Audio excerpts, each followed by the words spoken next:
going to make page or style page 1 of our interactive pages to add to our 6x6 mini album in an hour. So this was the original album, and we're going to make page style 1. And for this you're going to need one sheet of 12x12 cardstock. For this project I've used the same cardstock right the way through, a bit like we did in the original album. If you use the same cardstock, like all my hinges, we're going to use the same cardstock again. It all then matches and ties in with your paper range, and I've used the same paper as well on the outside spine. So if you try and use the same cardstock right the way through the project, you get a nice uniformed look. So I've got some coordinations here, and this is called pesto. So I've got one sheet of that. I'm going to use 5 sheets of 6x6 pattern paper. Hasn't got to be double-sided, single-sided is quite alright. I'm using Spring Fest here today, so I'm carrying on the same paper collection that I used for the original album, as I've got loads in here. So that's Spring Fest that I'm using here today, and I'm going to use a couple of tiny little magnets. These are little craft magnets. They're available on the internet to buy. Basic Grey do some, they do work out a bit more expensive. I picked these just up off Amazon, so you can get them anywhere on the internet. Okay, so that's those. So the first thing we're going to do is cut our cardstock down to 11.5 by 11.5. So just pop that in my paper trimmer. So we'll just trim that down to 11.5 by 11.5. So bring that in there. And then we're going to score it. So you need your scoring board or ruler and scoring implement, and I'm going to score this at 6 inches. I'm using the flat part of my scoring tool, not digging it in with the spiky bit, and there's a lot of you that will follow me will know I always double score. I score on both sides. Paper has a memory, and you now need to break the memory down because we don't want it to be flat, we want to fold it. So this just helps when you're folding and burnishing your folds, you don't get any cracking in your fold lines. So I'm now going to do a quarter turn and score at 6 inches again. And flip it over and do exactly the same on the other side.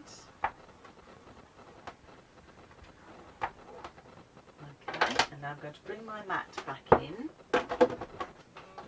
Now I just need to check my measurements, so we're going to cut one of these squares out.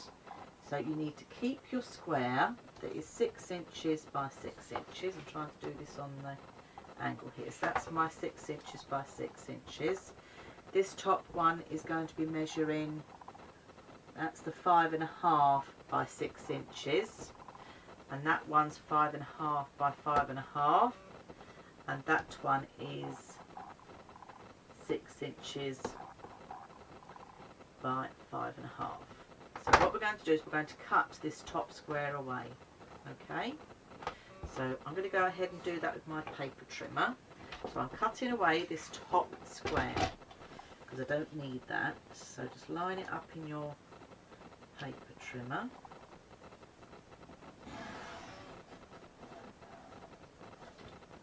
If you don't feel confident about stopping at the right place in your paper trimmer, a pair of scissors works just as well, so use whatever you feel comfortable with.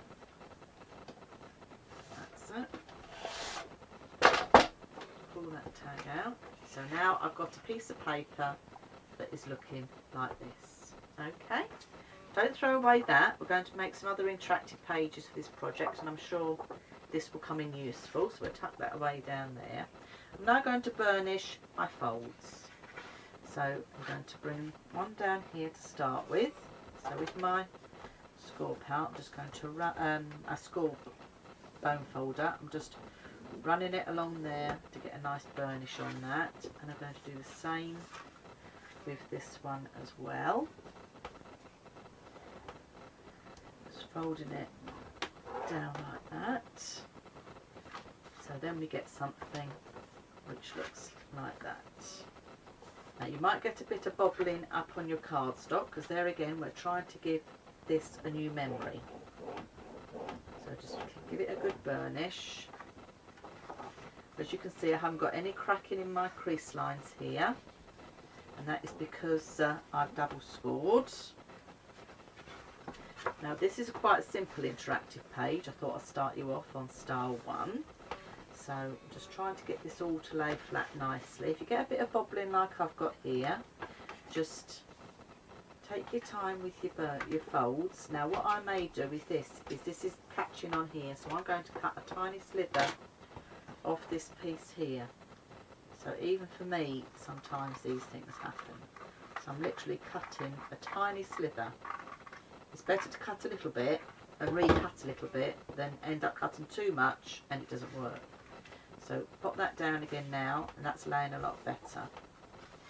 Now I'm just looking also here, that's all nicely lined up. So to give this a little bit more of a finished look, as I said, we're going to add magnets to this page, but also I wanted to add a bit of a decorative edge. So what I've got is, I've got one of my, these are called knockout punches. If you haven't got any punches, do not worry, you don't have to do this. You could use some decorative scissors, if you've got some decorative scissors. That's another nice way of doing it. So I'm just going to go ahead and punch a patterned line along here, just to give it a nice little finish to the edge of the paper, and gives a bit more interest as the page all lays flat. If you're going to invest in some punches, I would suggest that you invest in some that aren't too fancy. Sometimes if they're too fancy and filigree, they don't go through cardstock, so that's something to bear in mind. Now I've got a nice decorative edge there, and I've got these little bits left on the end here, so I'm just going to snip those off. So I'm going to snip both of those off. So now as we fold that, you've got a little bit more interest on that page. Now this page is going to come down, and I think I'm going to carry the same theme along this bottom page here as well, just so it looks quite nice. Gives a bit more interest to your page, and the person looking at the album also, it makes it a bit more that, oh, I wonder what's behind there. So it's just about making these pages more interactive and more interesting to the reader. You know, a lot of you that have been working with me from the beginning are new crafters, and this is another way of stepping up to the next level, but still in a simple way as I take you step by step. It is still achievable for you. So I'm going to snip those off. So let's move all my rubbish to the side. Take my punch out the way. So that's just a wavy lined punch. So what we have now is the page with a bit more interest. We've got a nice wavy line going along here at the bottom, and we've got a nice wavy long line going along there. So now I'm going to go ahead and we can stick on our magnets, and then we can start sticking our paper. Now these magnets, they are very strong, and they can be a bit of a pain because it's trying to get them to stick down. So what I'm going to do is I'm going to put a little bit of double-sided tape down to start with. So if you look at where, because I'm putting a magnet behind here and behind this one, so try and line my magnets up where I'm thinking I'm wanting it. Now don't be surprised and think, oh, it's got to go through so many sheets of cardstock. It will, trust me. They are quite strong, so I'm just going to put a bit of double-sided tape down there, and I'm going to stick one of these magnets on here if I can get it away from its brothers and sisters. Doesn't matter which way they go down, because when you put the next one down it will find its way round. It's just trying to get them off here in the first place, which is the problem. Like it's stuck to my craft knife. Okay, so that's now stuck down now. I'm going to move those out of the way so they don't all get stuck in the same place. And I'm going to go ahead now and I'm going to put some pattern paper down here. I picked out a couple of sheets that were full size, but I'm wondering whether to change one of these sheets now. I've got this. So let me just have a quick look through my book and pick some of these sheets here. I think we'll have that one actually, so we'll pick that one and go with that one and that one instead. Just goes better with the flow of the page. Right, so I've got 2 sheets now of the paper. I've just swapped those over, sorry about that people. So I'm going to put my full sheet on here. So this is measuring the same measurement. Don't worry about the hinge, because as we go through with these pages at the end, I'll show you how to attach all your pages at the end. Now, as a lot of you know, I like to sometimes have a bit of a border around my pages, and as we've got this nice green cardstock, I think we're going to do the same with this today. So I'm going to cut my 6x6 paper down, and I'm going to cut it down to 5.5 by 5.5, and this will then just give us a little bit of a border. Now I'm thinking, is that going to be too much? I think we'll try it 5.5 by 5.5. So I'm just going to cut that down. Because this pattern on this is all over, I've only got to cut 2 strips, and that's why I can cut it 5.5 by 5.5 by just taking 2 strips off.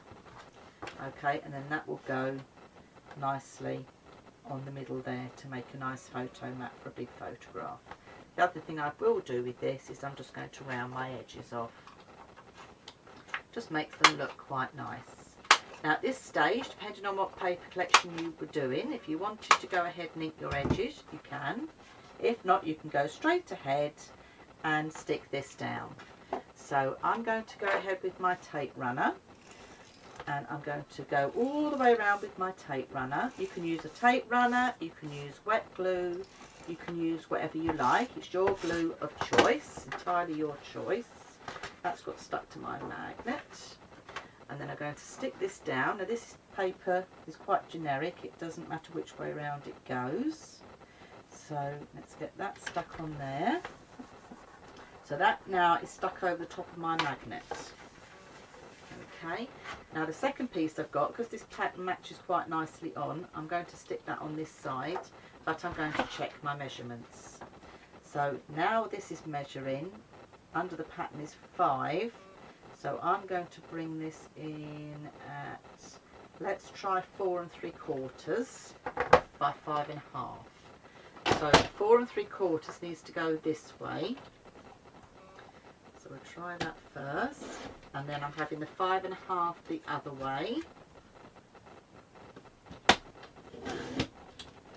Obviously not all of you will have the same paper collection that I've got, so that doesn't really matter. So that will then fit in nicely there. Yes, I'm liking the look of that. And what I might do is I'm going to keep this edge straight to go with my scallops, and I'm just going to round these 2 edges.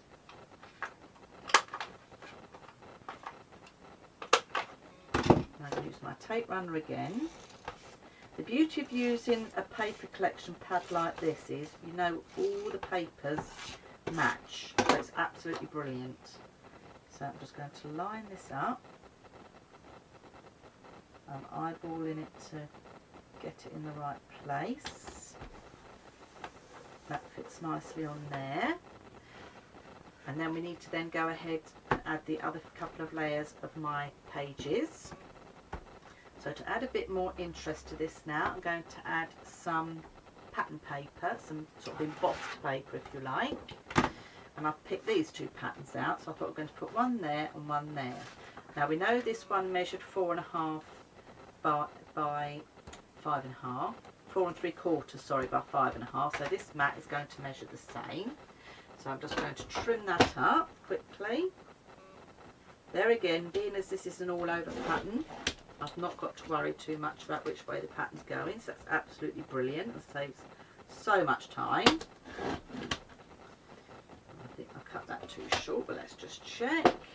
No, that's fine. So this is going to go on this side here, and I think I'm going to do the same again. I'm just going to round these 2 edges because I think that looks nicer that way. So I'm just going to, I'm not inking my edges on this project. your choice entirely. So try and layer it up with the one underneath. So as you can see, as we've got the page coming together, you've got all this interest going on with the different layers and the different patterns. So it looks nice. Now this one needs cutting the same. Let me just check the measurement on this one. So that's, yes, I think we'll do, we might do that one at 5. But try that one at 5 across and then 5 3/4 down. So I'm going 5 3/4 by 5 on this one. We'll see how this comes out. I might have to take a little bit more off, but I'd rather check my size first. So yes, I think I want to have a little bit more round here. So I'm going to take another 1/4 of an inch off that. So just pop that in my trimmer and take another 1/4 of an inch. I'm going to pop that on there. Yep, so I'll just check the measurement with you so you know if you're following on with me. That is measuring 5 3/4 by 4 3/4. And I think again on this one I'm just going to round these bottom 2 corners and keep the top 2 to go along with my section at the top here. Now this is the stage where we're going to add our second magnet. Got the first magnet down, which if you feel in your paper is about there. So now we need to get to the second magnet down. And the way to do this is take your magnet off and let it go onto your paper. Let's move these others out of the way because they'll all get attached. Just want to stick to my knife at the moment. See, it's found its place. If I move it, it finds its place. So that is where my other magnet is. Now we need to get that magnet stuck onto the back side of here. So what I'm going to do, I'm going to try doing a tiny little bit of tape on there. Don't know whether that's going to work. Pop that on there, push it down. Just going to give that a little burnish on that top there so it's not quite square. That's it. Burnish this, see if that sticks to that little bit of tape I put on. Yes, it has. That's stuck nicely onto there. So now I can put a piece of tape across that to keep it where I want it to be. And that's as easy as it is to use craft magnets on your pages. It does give a nice finish to them. It also means, you know, you've got a bit more interest, a bit more interaction. But if you're doing pages like this in a book, also it means pages aren't flapping about as you're going through the book. So I'll just do my tape run around this piece of paper that we cut down.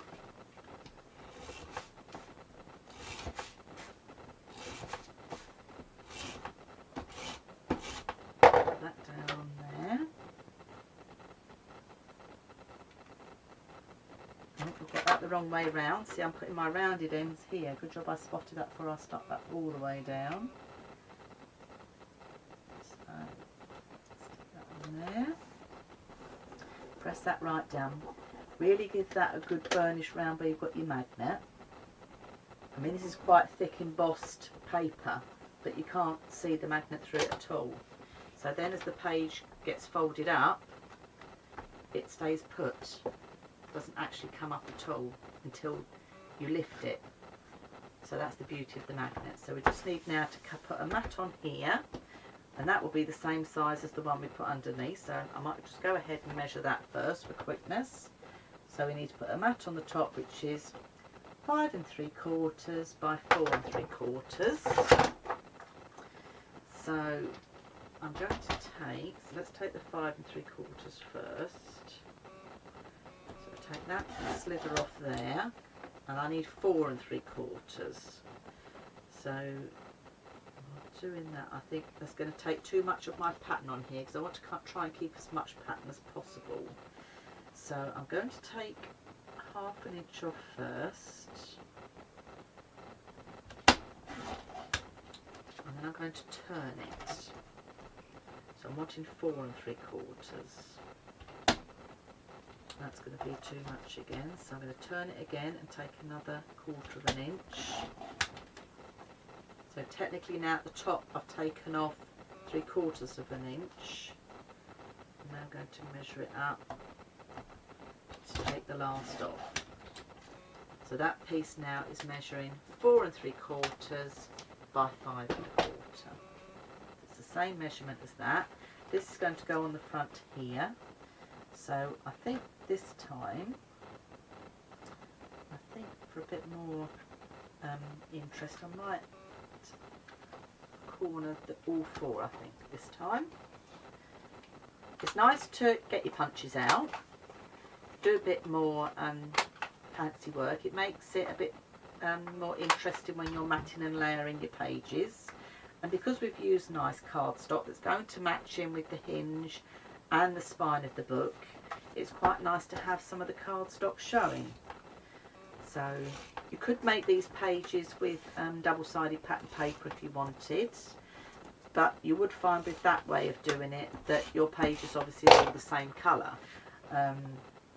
That's why I think it looks quite nice with the cardstock instead. So I'm now just going to push that down on there. So that's our page style number 1 to go in our 6x6 mini album in an hour. So with this page style, you lift the flap, we've got the magnet underneath, so that holds it nice and flat. Got space there, this opens up as well. So lots of space for photographs. You've got 1, 2, 3, 4, 5 places to put photographs, where in the original album you would have only had 1. So I've got a few more style pages to do, so if you want to watch the next videos for different style pages, and then I'll do a video at the end showing you how to attach these pages into your mini album. So this is style 1 of the interactive page for the 6x6 mini album in an hour. So I'm Dawn from Dawn's Inspirations. If you want to see the next video, you can just click the link on the video and that will take you to style 2. Bye bye for now.